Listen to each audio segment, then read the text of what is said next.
Hey, beautiful people. Um, Rev Deck here with a new camera. I felt like it's too good. Oh, I look cute. Got my glasses. But there's a glare there. So maybe I'll do these because there's no lens. But I like how I look with glasses, even though I will say the problem is this camera is like 4K. So you can see that I need to shave my head and all that good stuff. Well, this kind of matches slightly what I'm wearing. Anyway, Happy New Year. It's my first video. Um, Also the first video with the new setup, new camera. I'm doing lots more online trainings and speeches, discussions, studies this year. So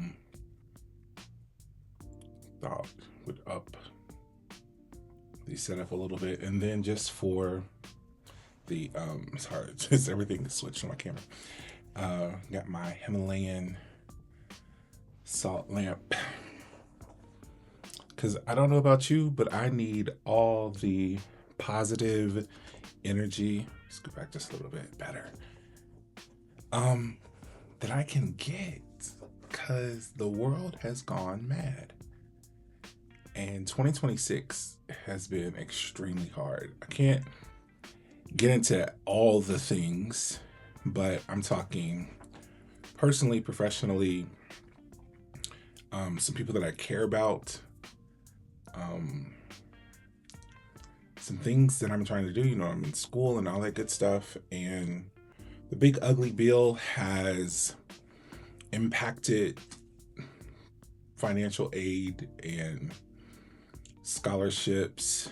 And on top of that, Minneapolis is on the brink of war with the federal government. Or maybe it is. But war would be two groups actively engaged in combat. But Renee Nicole Good, who was killed, murdered by ICE agents a week ago at the time of this recording. Her wife said, "We had whistles, they had guns." And so when I think what was happening now, of course, I know the government has not always been the innocent party, and is not now, of course. But in the 1950s and 60s, it wasn't usually the federal government that was actively engaged in combat with citizens. Now, of course, we could say Kent State, and I can think of others. I just hopped on here because I'm cooking dinner and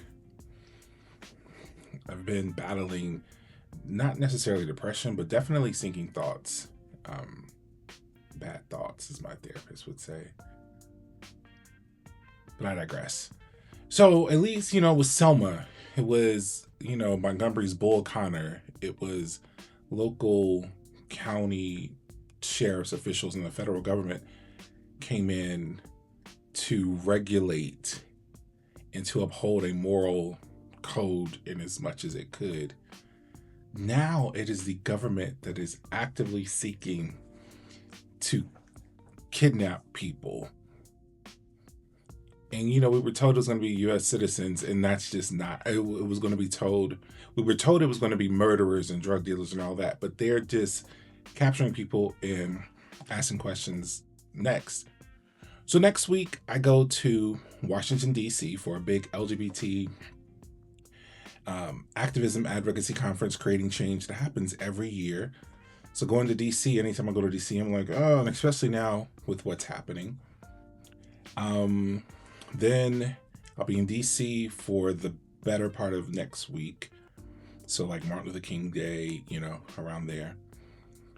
and onward. And then I'll be flying from DC to Salt Lake City to work with the church there with a couple colleagues, and then flying back to Cincinnati.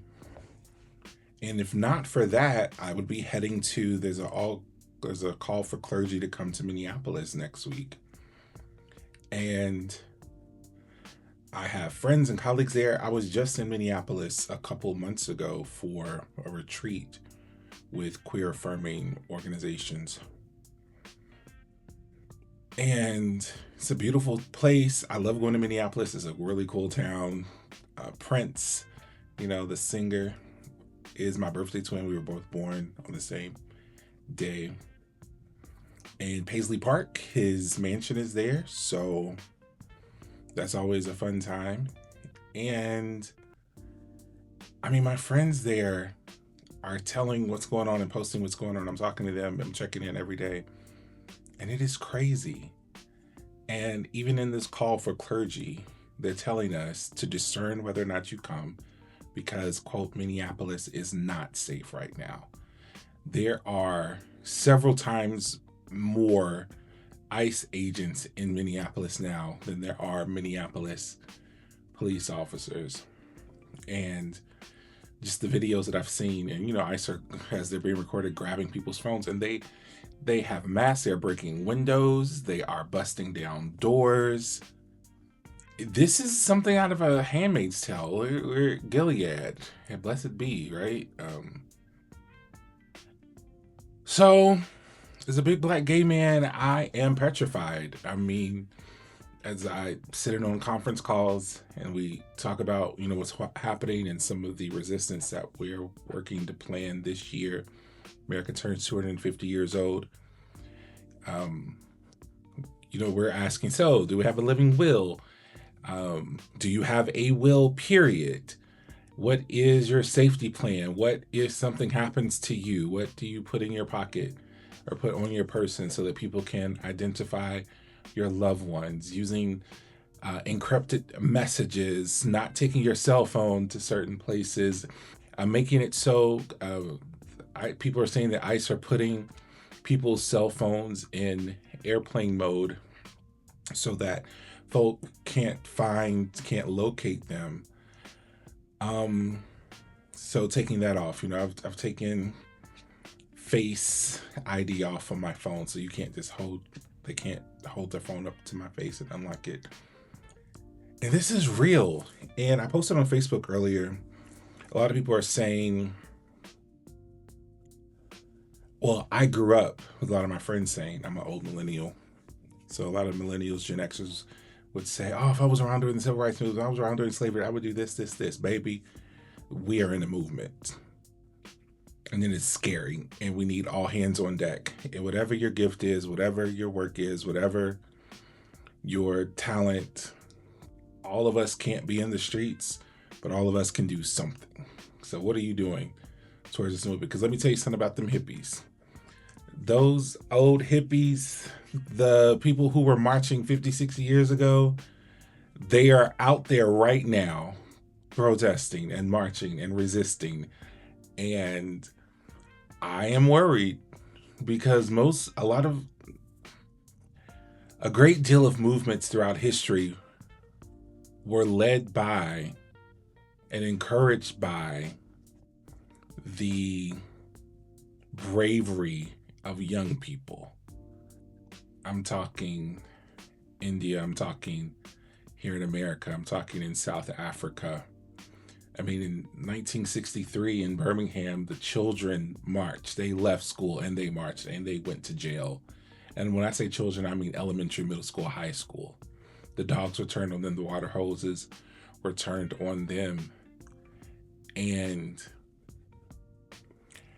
of course, there were adults who did the work, but I'm not seeing that same energy. And of course, it's there, but it doesn't seem to be. It seems to be the children who were marching then are still marching now. And yeah, I don't know if we've coddled our children too much. But I digress. Am I still filming? Yep. My computer just went weird. So I wasn't expecting that. But oh my God, I've been doing this for 20 minutes. This is enough. Is it really 20 minutes? No. It's moving and stuff. I'm sorry, you guys. I'm still getting new to this. And this is why I wanted to do this video to work out the new software. One of the things I am excited about, and I'm asking for prayer and help with, is I've talked about this before. I'll put it on the side. If I can figure out how to insert a picture.